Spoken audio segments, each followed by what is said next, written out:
Loring Cornish, a rising star in Baltimore's art community, was completing a civil rights-themed exhibition for Morgan State University when he met a Jewish couple and was touched by their friendship.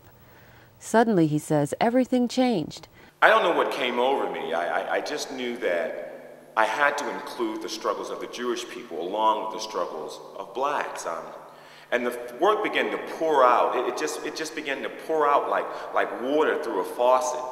It was amazing. I don't know where it came from. I don't know how or why the intensity impacted me so greatly. But all I knew is that I just had to combine these two struggles together. The result is In Each Other's Shoes, a body of work in which Cornish uses his own experiences to depict the pain and pride of African Americans and his moral imagination to envision similar feelings in the Jewish community. So to me, Loring Cornish was a master of rebirth. Loring had a particular capacity in that he worked with and within the community. What Loring has done here transcends any particular location. I like Loring's work because it is inspirational. You just don't look at it and say, well, gee, that's a nice sculpture or that's a nice picture. You leave it, I left it feeling inspired, feeling that I could do more. You don't have to be black or Jewish to enjoy this artwork or find meaning in it. In Each Other's Shoes is a show that talks about the struggles of blacks and Jews over the years. And it's a combination of pieces that touches you in a variety of ways. It touches you painfully, it touches you joyfully. The pieces are two-sided. They actually stand on these incredible steel stands, and there's one side of work on one side and an incredible piece on the other side, but the pieces come together as one piece of work. My first thought was, oh, what is this going to be? And I drove up on Parkwood Street and knew immediately that my initial worry was not going to be a problem whatsoever, and that I was in for an amazing treat. He will not talk about his method, and he doesn't want to say a lot about his materials, except that, you know, he finds them where he finds them. Yes. The show opens up with this piece here in the lobby, and if you look closely, you'll see the word shalom. That's S-H-A-L-O-M. And of course the word shalom means peace. So I thought it'd be apropos to put the peace sign here in this particular piece. Looking at the top of the piece, if you can actually see it, you'll see 3 doves in the piece, or what I think are doves, made out of cut glass. And this glass is from the 1960s. There's the wing, there's the body of the dove, and in each mouth of the dove, there's a little branch, a little olive branch, which talks about the change that is about to come. Now, this side of the work is called Target, while the other side is called Shalom. So together, the piece is called Target Shalom. If you look closely, you'll see the faces of Martin Luther King, Robert F. Kennedy, and John Kennedy.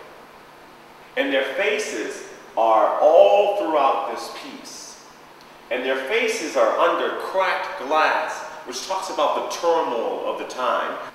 You look closer, and you'll see circles in this glass. Circles representing targets. You look closer, and you'll see bullets riddled all throughout the piece. Since each person was shot, it's significant that the bullets are in this piece. Look again, and you'll also see these round circles. Completely red round circles, which talks about the blood that was shed by these 3 men. Anybody that can have this kind of vision and take all these pieces and obviously have in his mind what he wanted to create, what he wanted to say, this is a whole nother level, being able to actually create something from that vision.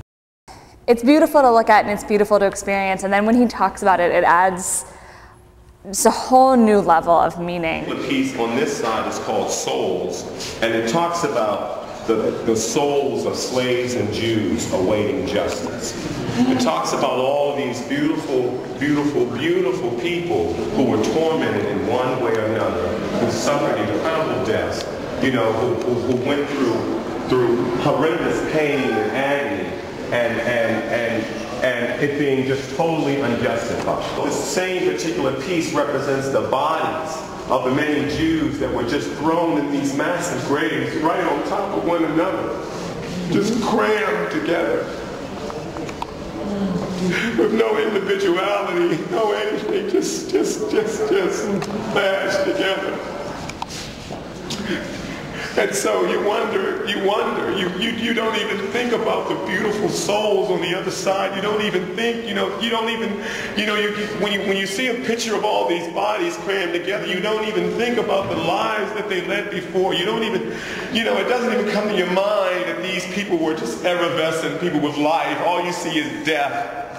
What I love about Loring's work as a gallery owner and a collector is the narrative, and speaks to the human experience, the African American experience, and that of those around us. The execution of the work is wonderful, and I love his repurposing of materials, which again captures the essence of who we are and speaks to the human experience. He has something to say, and I think his sense of design, his sense of color, the way he juxtaposes found objects with fine materials, I think is incredible.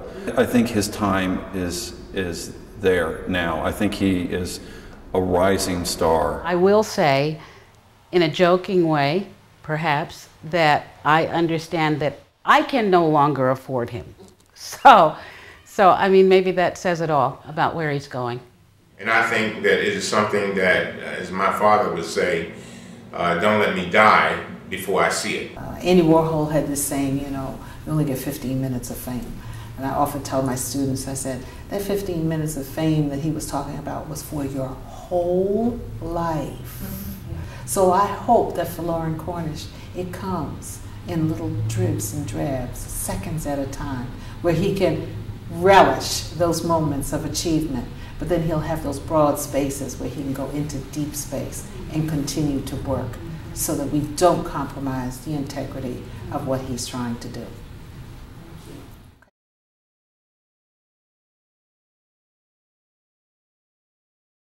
I'm Michelle Joan Wilkinson, Director of Collections and Exhibitions at the Reginald F. Lewis Museum here in Baltimore.